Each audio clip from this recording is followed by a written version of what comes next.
गरमी से दहिया भीजे, गरमी से दहिया भीजे, बेनावा डोला दी रजऊ हो, घर में एसी लगावा दी सैया हो, घर में एसी लगावा दी।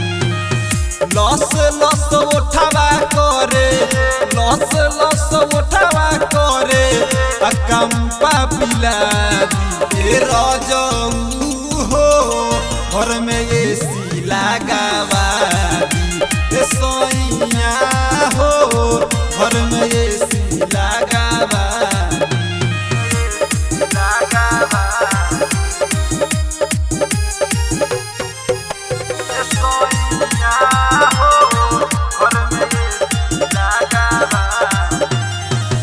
रात भर जगले जगले होता वे बिहान जी, गरमी से भीजे देहिया बानी परेशान जी, बानी परेशान जी। ए राजा बुझका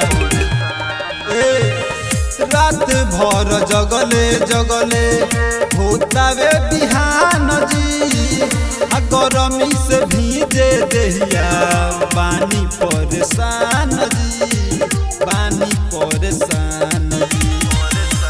तने निहोरा करी ऑर्डर करा दी रजऊ हो, घर में एसी लगावा दी सैया हो, घर में एसी लगावा दी।